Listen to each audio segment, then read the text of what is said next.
definition of the United Nations, after all my years at the UN and leading seminars and hearing all this type of comments, it's a private club of states. And it functions like a private club. And why is it important to remember that? Because the core of the functioning of the UN rests on that premises. What does it mean it is a private club of states? Some are in, some are out. Some are in, some are out. And like any private club, what happens when you belong to a private club? You get special advantages. Pardon? You get special advantages. You have Privilege. Privileges, yes. That's a word we tend to use at the UN. And what else? Exactly. You have to pay for your membership. You have obligations. Yeah. You have to pay. Because if you are not a member, you don't have to pay, but you cannot really fully participate. Membership has its privileges, and membership has its obligations. Now, where does it all come from? From the Charter, which defines the mandate and the legal framework. That is the big chapeau. Now, in terms of membership, do you have any idea how does one become a member of the private club? Not all states are members of the club.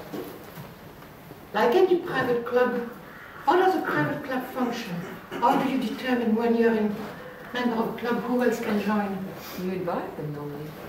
You invite members to a club. Actually, in the end, we don't invite. They knock at the door. Establish criteria for membership.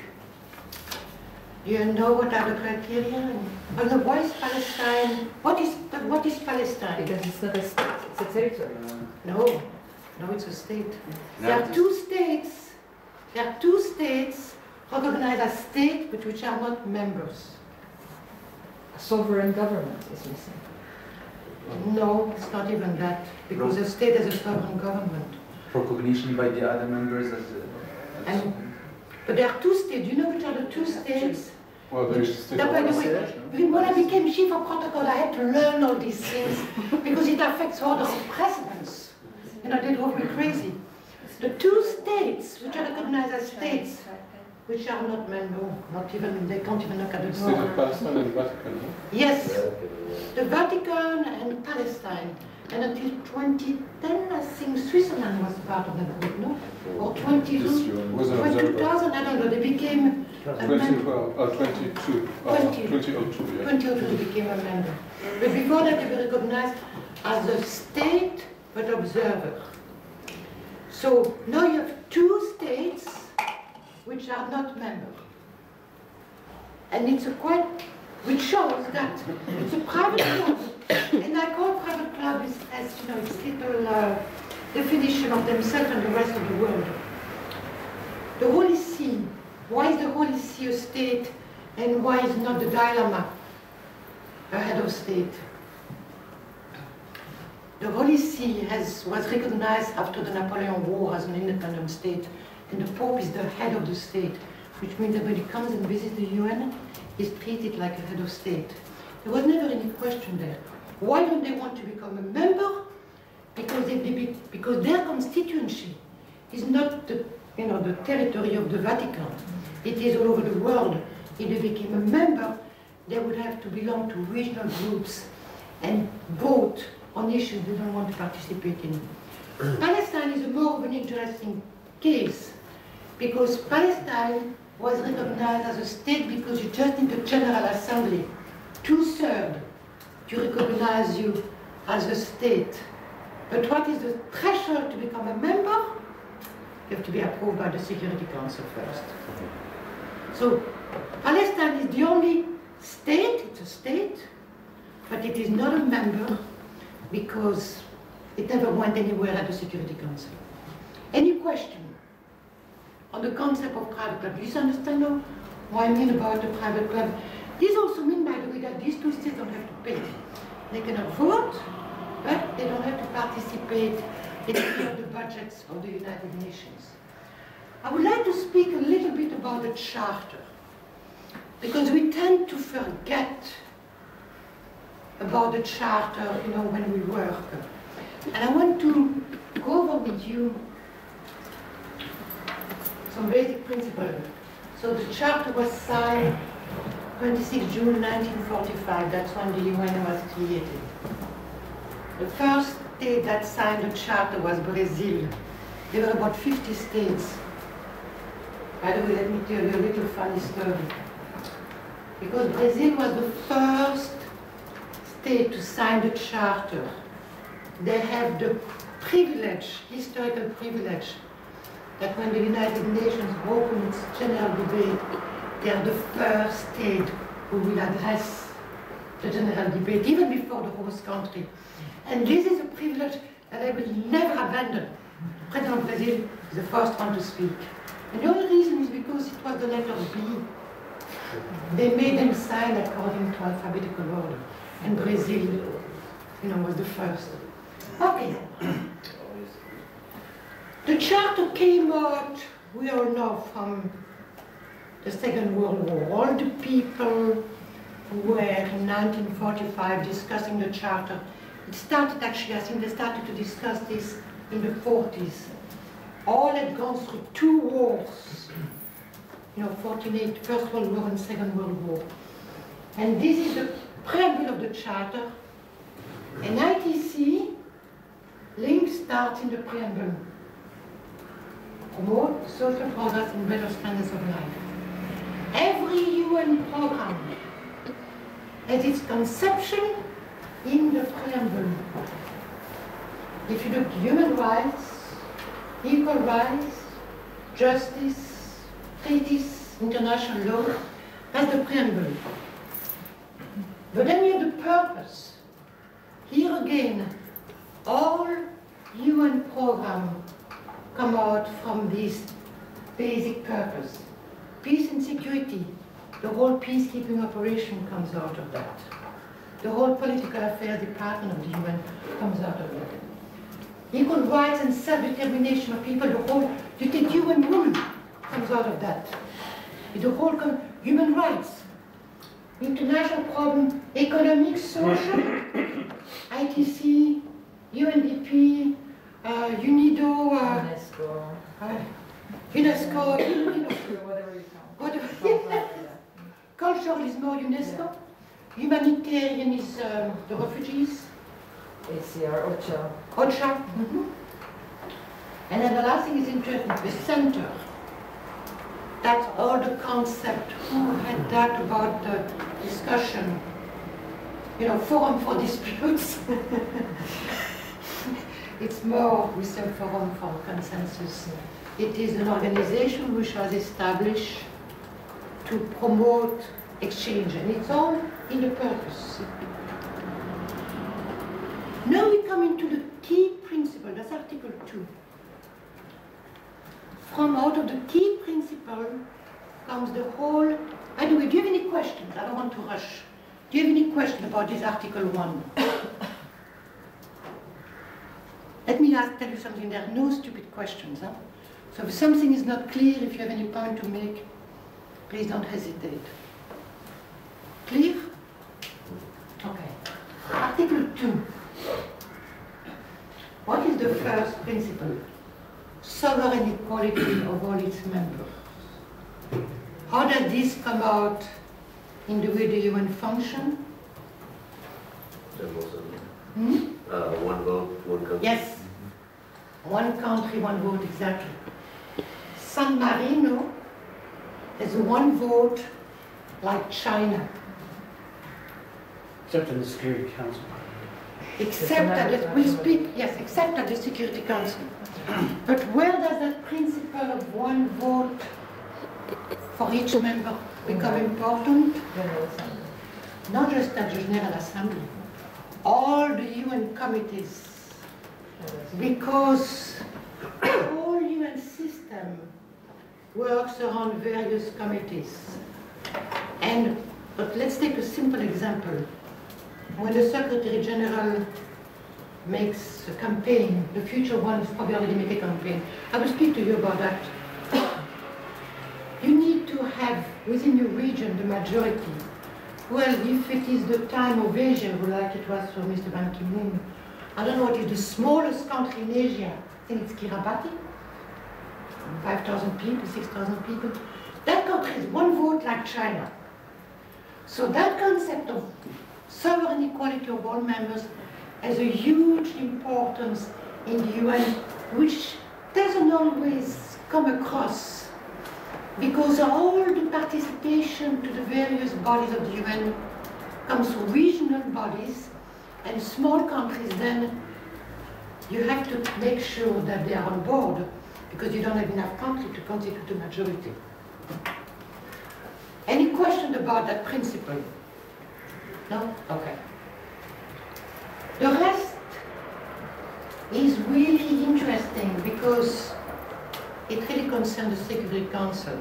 But what it really says is that every state will remain totally sovereign within its own territory, and no other state can intervene in the business of another country unless it is under Chapter 7.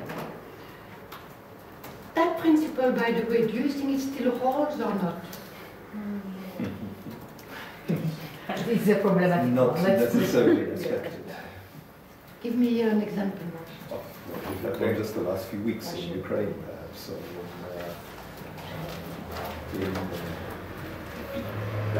Ukraine on former Yugoslavia. But I will tell you where it is, where there is a change in the UN approach.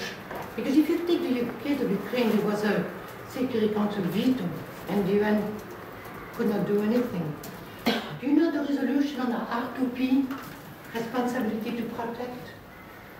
It's a resolution that came out, not so many years ago. And it's a Security Council resolution which says the state has the responsibility to protect its citizens.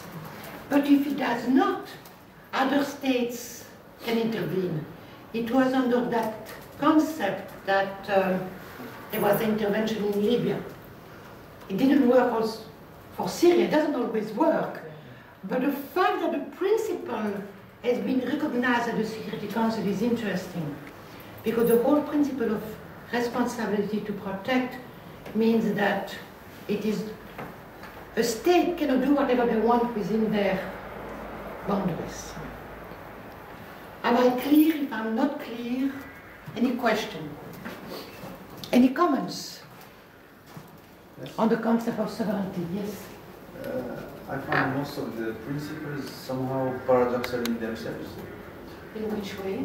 For example, we say it's sovereign equality, but then it seems that there is no real equality with having a Security Council. So there is always a high-level principle, and then in effect a contradiction. That's my global feeling. Yes, absolutely. Some are more equal than others. I think we say something like that in French. Certains sont plus égaux que d'autres. I want to discuss this when we go over the Security Council. Remember, if I forget, remind me. Any other comments about these? Because these are the key principles of, and it affects you in your work. You cannot go and impose a program to a state because of this principle that you cannot intervene. Even if you believe that a project, that the state should have a project, do you have the authority to impose it? No, you don't even think about it because it seems so normal. But that's where it comes from. You don't have the authority to intervene in the affair of a state unless you're invited because of this. Okay. Chapter 9 of the Charter. That's where ITC falls in.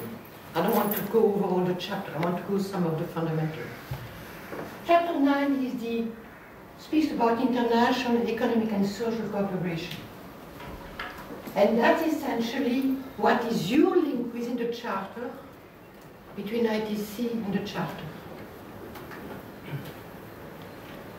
The United Nations shall promote economic and social progress. Any question? Okay. One of the articles of the Charter I also want to remind you of is the one that affects all of you. When you sign, do we have the oath on the screen? Which one, sorry? The oath of staff. Do we have the oath on the? I do. I paste it in one of the slides. I can pick up one of the. Okay, no, it is. When you join the UN, you sign many papers. One of them is the oath of office. Do you remember signing that piece of paper? Yeah, okay. That piece of paper comes out, you see what it says, the function and trust to be as an international civil servant, and you will not seek or accept instruction from any government or other source external to the organization. Comes from the Charter, comes from the Article 100.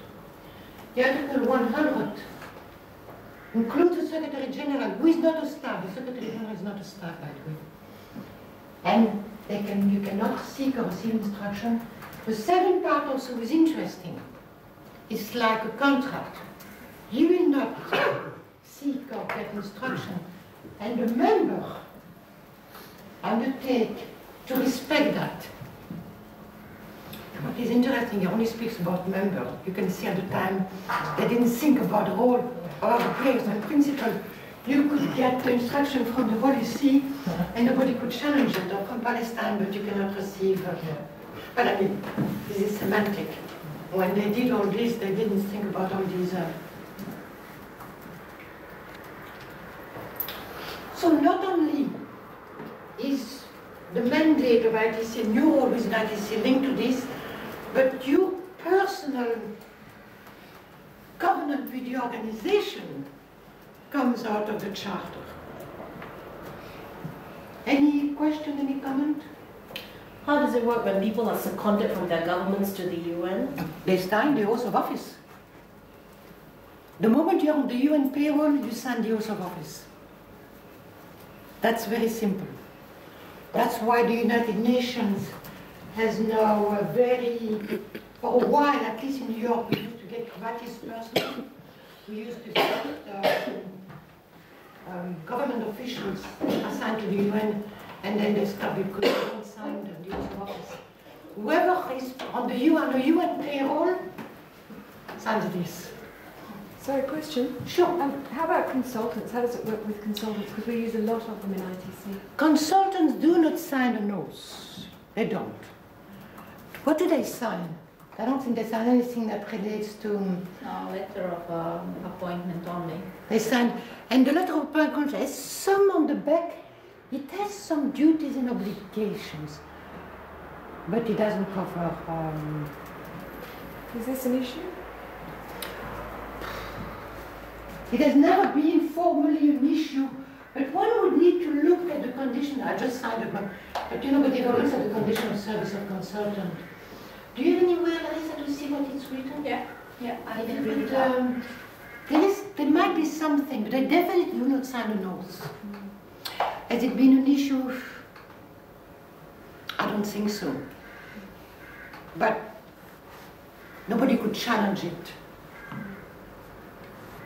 Because what it says is... I think it's becoming an issue in different contexts, some more important than others. Meaning, well, at least more visible in the peacekeeping operations, where contractors have been basically hired to do military work, who have conflicts of interests because of their obligations outside with other states for whom they work. Yep, that's true. But somehow the UN accepts it. In any case, they don't sign an oath of office. They might sign something, but not something like that. Okay.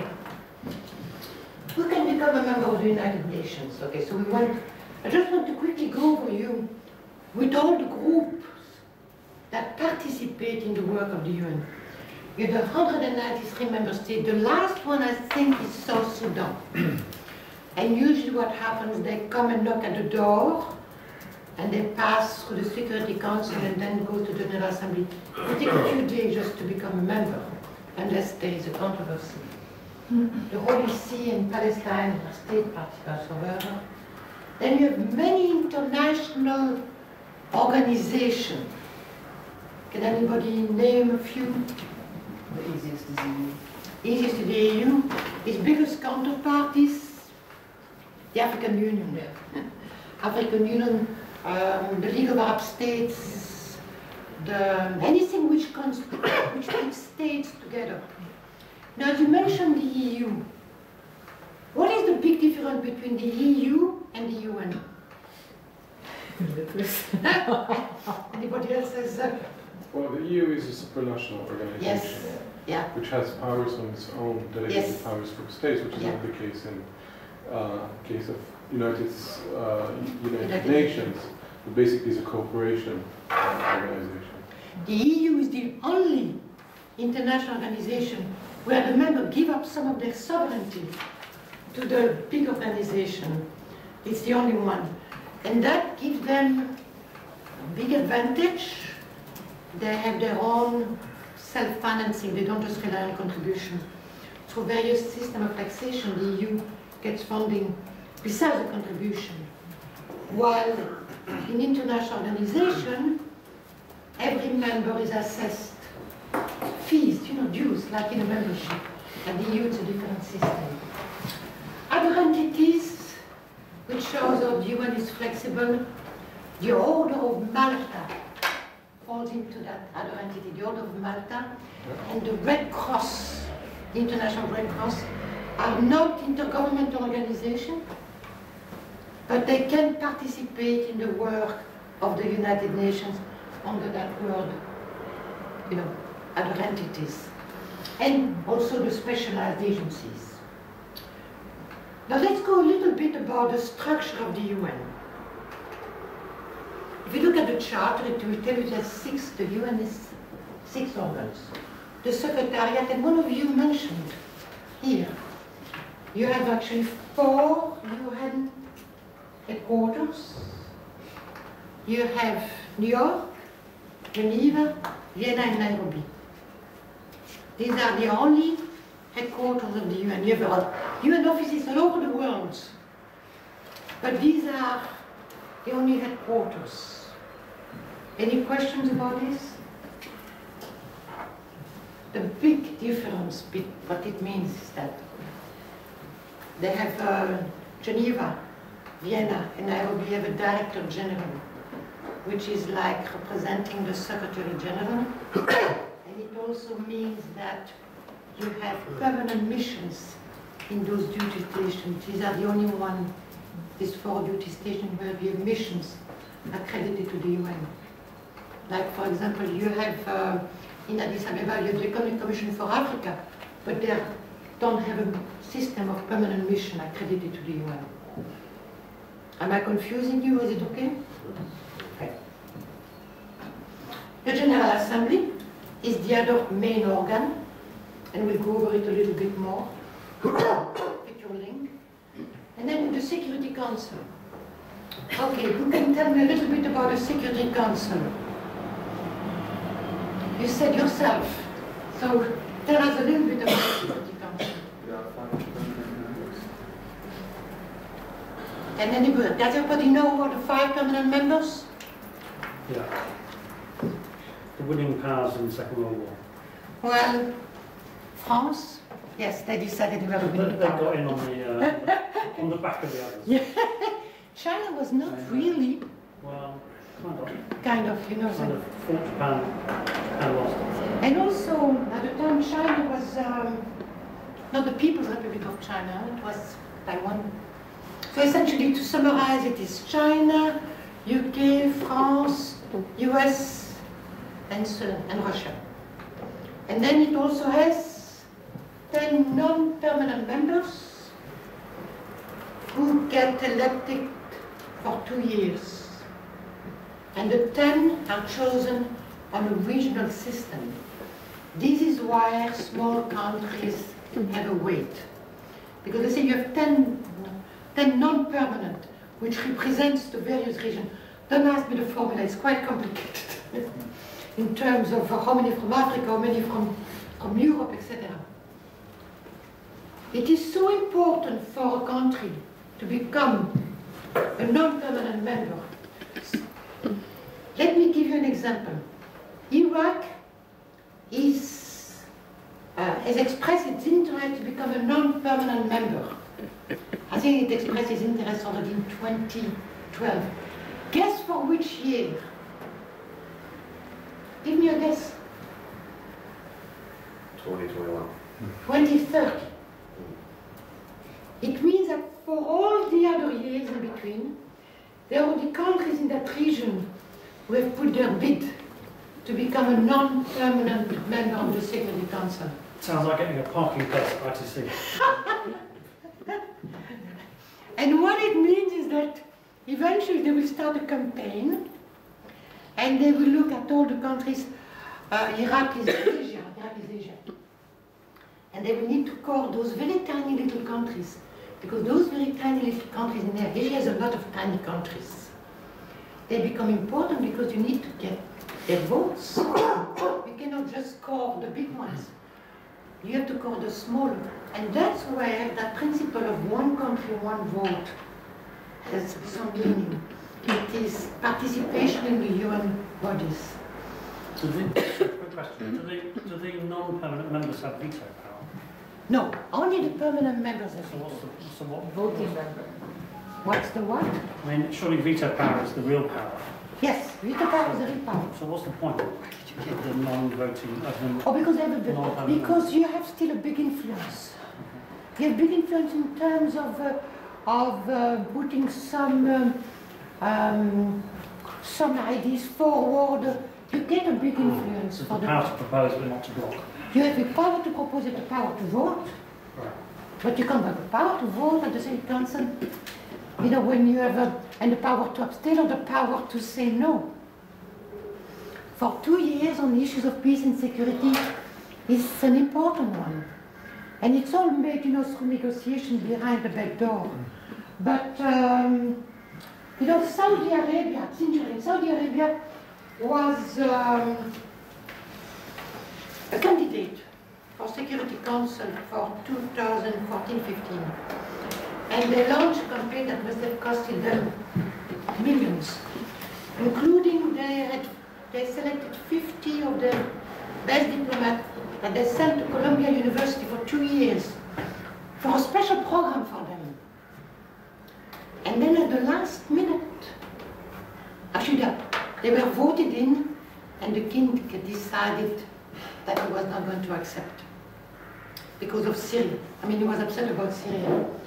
So suddenly Jordan saw a window of opportunity and they put their name and the region accepted, and it didn't cost them a penny. Great thing, and now they're members for 2 years. On the back of free rider on the back of Saudi Arabia. But immediately. And you know, Jordan, I mean, I don't know why them. I guess they were better prepared than the others because it was very fast. Between the time Saudi Arabia, I think even the ambassador was congratulated, and then he learned that the king had decided he didn't want it. And immediately, Jordan organized himself probably very, very fast and took on the seat. So obviously, it is important because it's the only place where you really discuss all the peacekeeping operation goes to Security Council.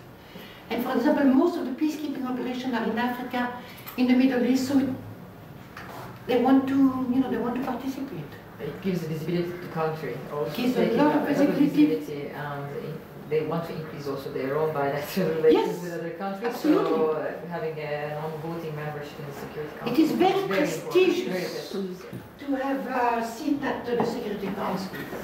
Otherwise, you wouldn't do those campaigns, you know, for years.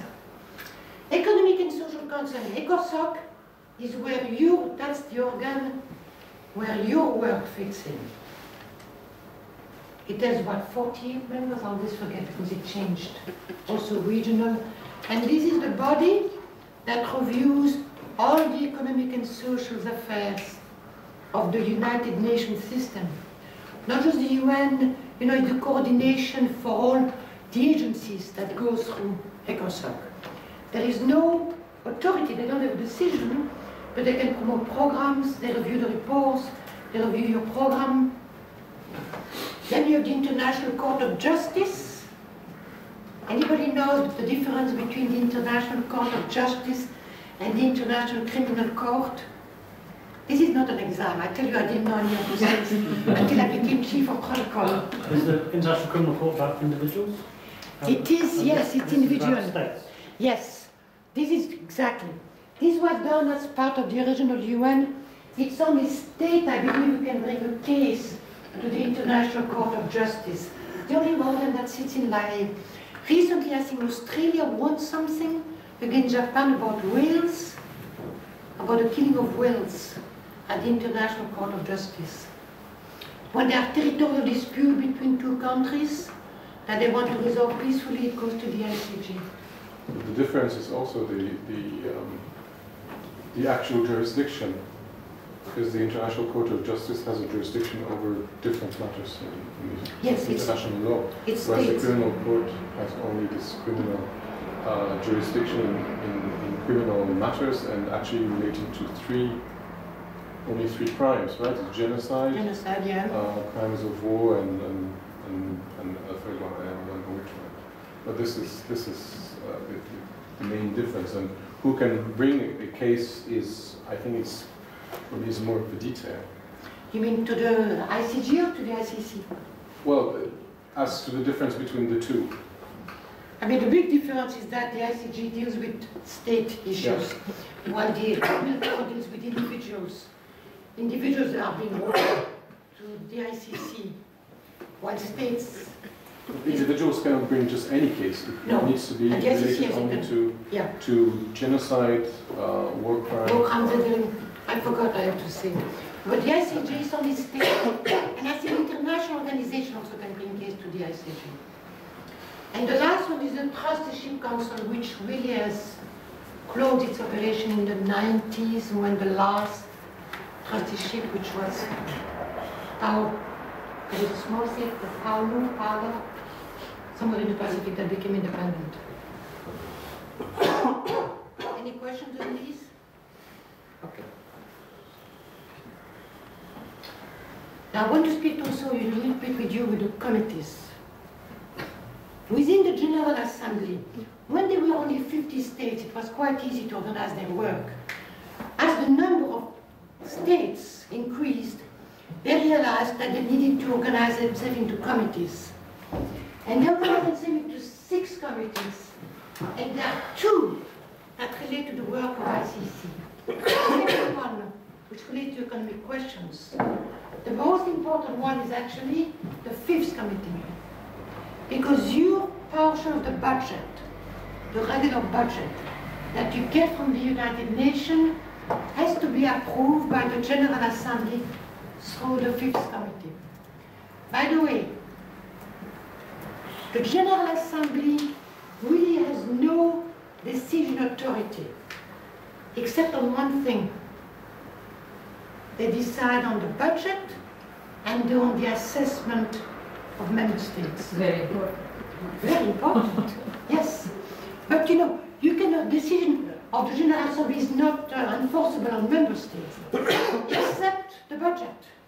Once a budget is approved by the 5th committee, every member state gets a bill, according to a scale of assessment. They don't need to pay though. You know, some of them have to pay so little, but what happens if they don't pay? They lose their vote. They have to contribute something. The US didn't pay its assessed contribution for many years. I don't know what happened after. No, they did pay, but not for peacekeeping. And I think they always paid enough not to lose their vote. It's a very strange formula. You have to contribute something in order not to lose. But if you look, it's on the UN website, you will see they put there who are the states who have not contributed and are ready to lose their vote, and in general they give something not to lose it. Any questions about the committees? They all have their main discussion between the General Assembly from September to December. So the one where you really fit is the 5th. Oh, I have a question. How does one become a member of a committee? Okay. It's the same story about, it goes through regional rotation. No, 5th committee, for example, it's the organs, you go by vote. Like the Security Council, the Economic and Social Council. By committee, it is all of them. All the states belong to committee, like the 5th committee, the one I'm the most familiar with. All member states belong to the 5th committee. They don't want anyone to vote for them on issues like these. So all member states belong to the committees. It is just a work organization. While the organs, except for the General Assembly, it's a limited number of states that belong to it. You take, for example, the 5th committee. You know that sometimes in December, they will be there the whole night at the time of the voting. The worst job for a delegate is to be a member of the 5th committee. And usually in the mission, it is the most junior person because it is the biggest amount of work. Because they have to review all the budget, and there are discussions that sometimes will go into the morning in terms of adopting the budget of the UN. It is also one of the most interesting ones because they cover everything that happens at the UN. How influential is the 1st committee with regard to its relationship with the UN Security Council? When the UN Security Council passes a resolution, it's all the budget always gets approved. There is really, I never heard of any problem. Because when the Security Council, let's say, decides to mount an operation, the budget gets passed. Why do you ask the question? Have you heard of problems? I've never heard about any problem. No, I just want to find out, you said all member countries are members of all the committees, so I want to find out how influential are members of the 1st committee with regard to disarmament and international security. Oh, the other committees are. I mean, you know, the conference on disarmament and all those issues, these are not, the other committees have little influence. Simply because, except the 6th committee, the legal matters has a lot of importance. But the others, the political subjects, disarmament, economic, it's more talk than any impact because they don't have any decision power.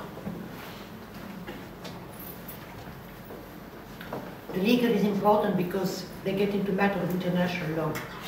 So that one is important. So in my view, the 5th and the 6th are the most important. 5th committee is the most powerful. Yes. And also for UN agencies, because that's where we all fight basically for our core budget, the regular budget, and staffing levels. And staffing level, yeah. You will have people fighting for a post at the 5th committee. Exactly, always. You will have a you get 1 or 2 posts and you're lucky. Additional. And bargaining. One mission will say to another one, okay, I will agree that you get the post in that program, but then you have to give up. Or you have to accept that I will get that. My interest in such an organization will mean that organization will get a post. Because different countries have different agendas. So there is a lot of bargaining in terms of the budget. You take, you take OCHA. Not all countries are interested in what OCHA does. Some of them really don't like it. So you have a lot of bargaining. Okay, you want another post in OCHA? Fine. But then I want you to make sure that I have your vote to get another post in a program, I don't know, in agriculture. Because my country is interested in that subject. I remember us lobbying the countries who are the members of the 5th committee so that they vote for UNRWA, for example. Yeah. So it's multi-layer work. It's a lot of work that goes on into the 5th committee. And like I said, because even the small countries have 1 vote. So you cannot just ignore them. Okay. Another way that the UN works, traditionally now, is through what are called the regional group.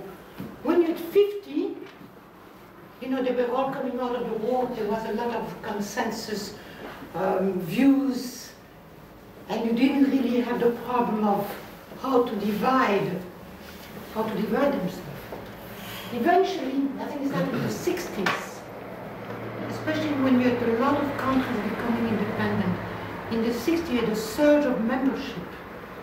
You know, most of the countries became independent in the 60s. So you had a huge surge of membership, and they realized that they needed to organize themselves according to region. Some regions are easy. Africa, you know, is well defined. Asia Pacific is pretty well defined, except Turkey says they have a foot on each, so some issue there in Asia, another there in Europe. Eastern Europe has also now become a group, which they were not years ago, because you have enough of them. Eastern Europe and Russia are in that group, and China is in Asia. Latin America and Caribbean, the GURLAC is their acronym, is pretty well defined also.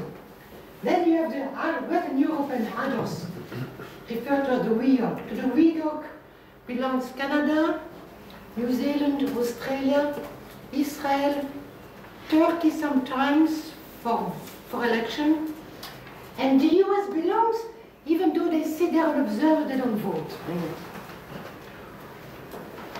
Where does this come into account? Why is this a key to the UN, these regional groups?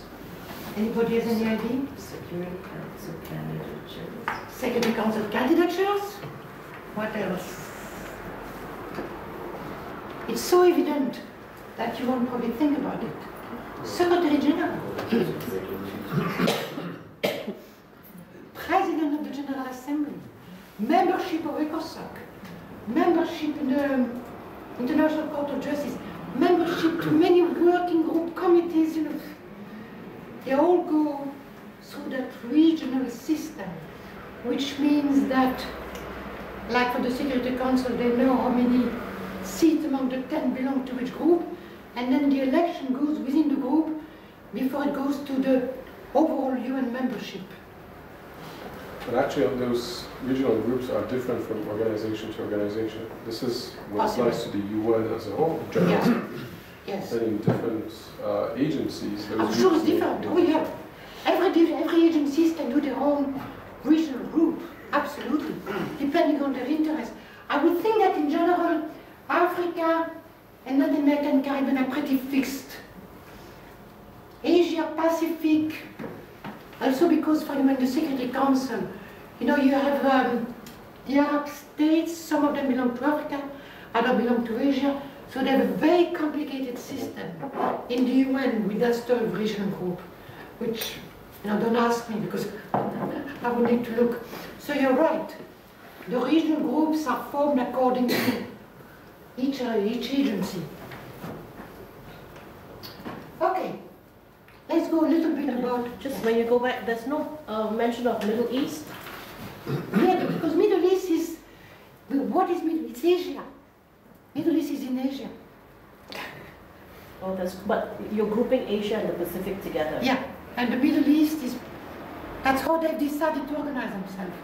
Iraq, Iran, what else? Syria, Lebanon, they're all in Asia. Yeah. You know, we tend to forget about it, but they are part of Asia. They never wanted to constitute their own group. I don't know why. But for example, then you have the Arab states in North Africa, so that's why they switch.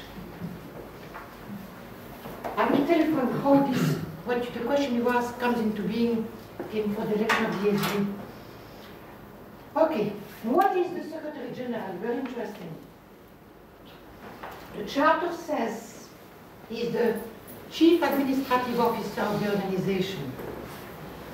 He's the equivalent of EVA for the organization, for the United Nations. I don't think you would appreciate. But essentially, he's a Chief Administrative Officer. That's what the chart says. Then from Article 19 to 100, it says he will act as an officer, not as a leader, as an officer of the various UN bodies. He has a 5-year term renewable, and it's a regional rotation. That is not in the charter. And it is not a national from a permanent Security Council member. Okay, let's look, going back. Asia, before that we had Africa. The problem there was with Africa is that Boutros Ghali only got 1 term. He was vetoed for a 2nd term by the US. That's why Africa got 15 years, essentially. Before that, we had Latin America, Europe, and then again, Asia. So from this, you can figure out which region will the next Secretary General come from. Latin America?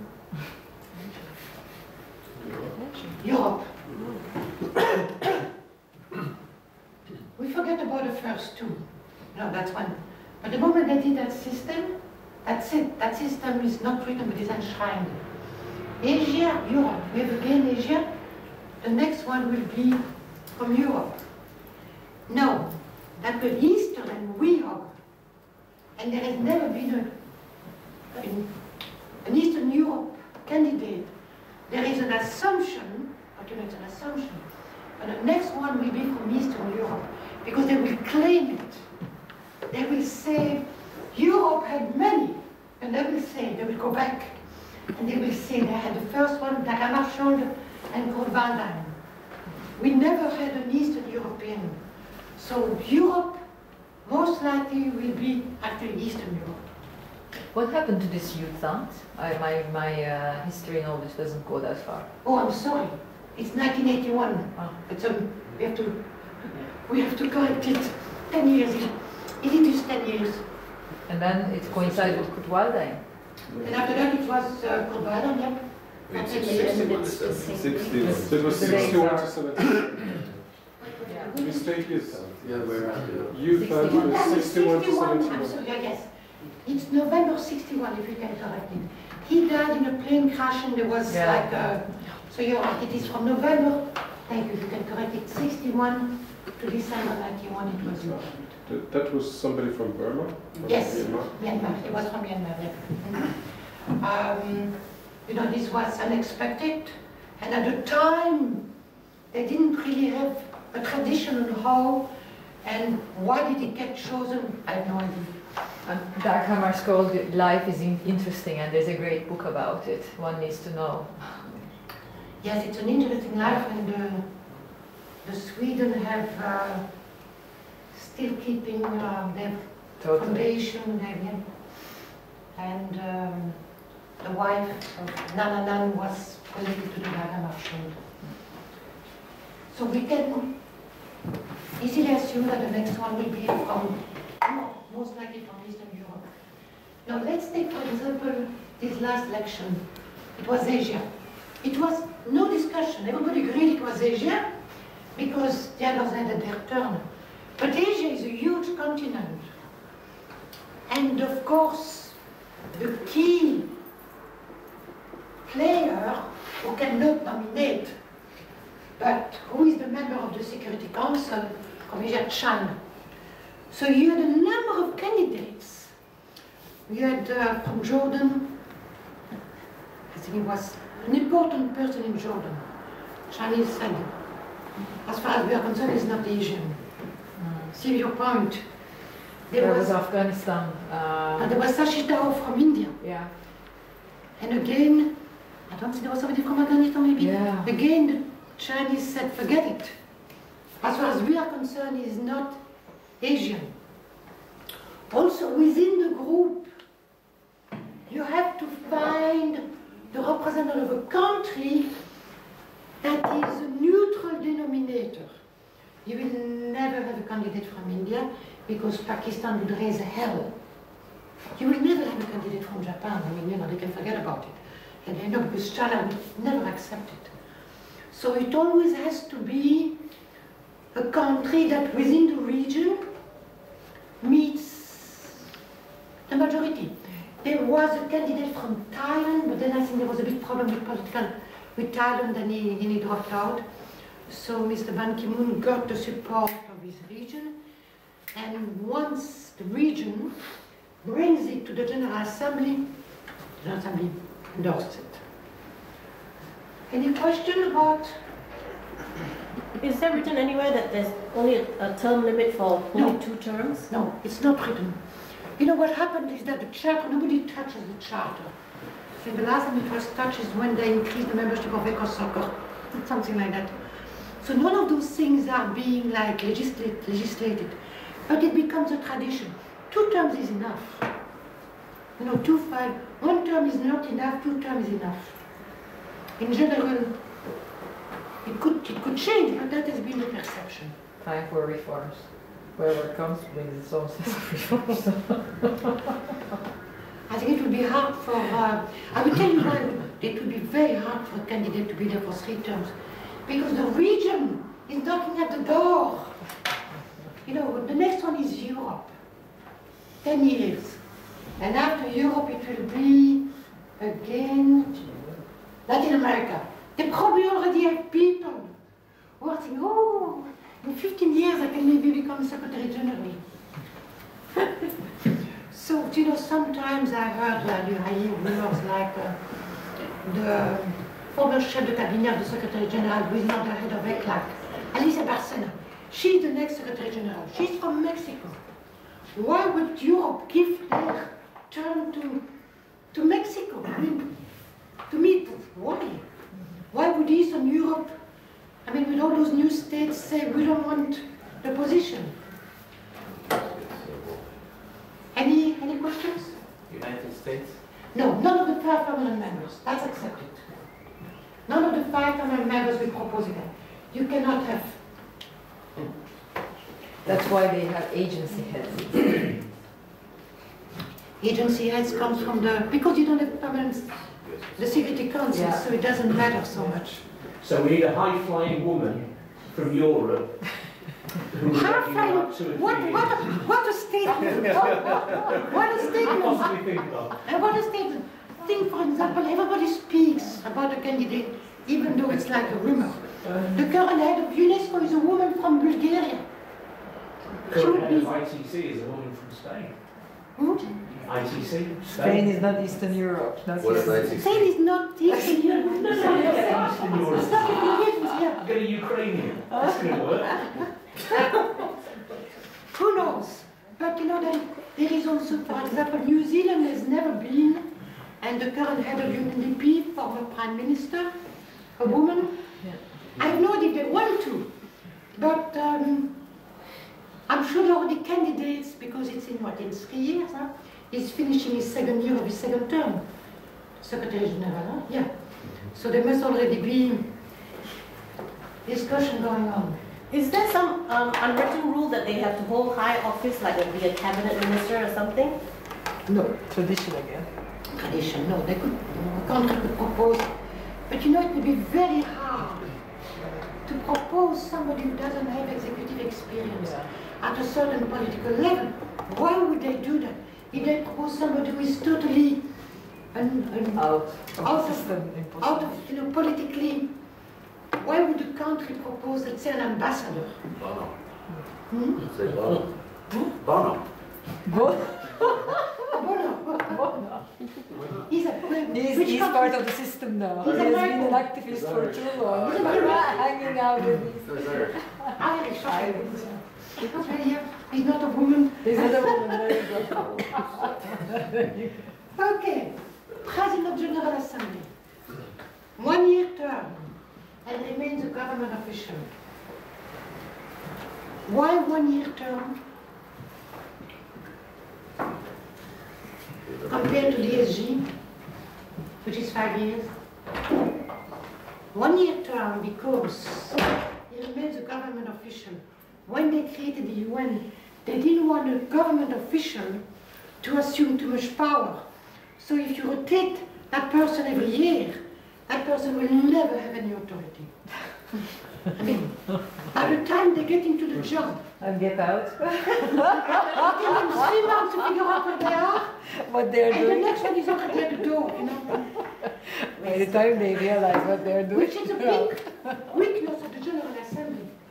No General Assembly can really be Does anybody know who is the current president of the General? No idea. No, there was a Swiss one. There was a Swiss one. Yeah. There was a And he was taking this office very seriously because actually he stopped his he was the Swiss president and then he was basically voted out of the government. But for a year they gave him the. He took it very seriously, but in reality, He within had 1 nothing year, else to do but that. you cannot have much of an impact of an organization when you have a 1-year term. You know, by the time he comes into the organization, figures out what are all those committees, those councils, the work program, and all those things, it takes. I mean, it takes 3 months. Then you know, he has 6 months of work, and then the next one is already voted in 3 months before the end, and he's already knocking at the door of the office. This year, for the moment, it's Mr. Ash, which is from Antigua, Barbados and Antigua. The system is the same, regional rotation. So for the moment, it is Latin America. So the next one will be again Eastern Europe. But I will tell you something very funny, what you said about the Swiss president, who was... Joseph Dice. Yes. There was a campaign made by the Belgium. I'm Belgian, by the way, I'm from Belgium. And they campaigned for their candidate, again, 3-4 years in advance. And they had a campaign for Louis Michel. Louis Michel is a former Minister of Foreign Affairs. He's also a EU Commissioner. He's very strong on African issues. And the Belgium had done their campaign within the WIOG. They had all their votes lined up. They knew who was for him. They knew who was against him. And then at the last minute, I think 2 months before the vote, the Swiss came and said, wait a second. We never had a Swiss president of the General Assembly. And the Belgium had in 1946 Paul Henri Spaak. Plus Belgium had the presidency of the EU. But the Belgians, so they had that campaign lined up, perfect. And by the way, this decision, which country within WIOG is going to vote, they do it through non-verbal, it's not hidden. They exchange non-verbal. I will vote for your candidate for the General Assembly. In counterparty, you will vote for my candidate for the Security Council. It's du marchandage made in writing. The Belgium had counted their vote. The vote is secret. The day of their vote, they lost. The Swiss president got elected. They don't know which country who had promised to support their candidate changed. So it's interesting how for member states, all this have an importance. Even the issue of president of the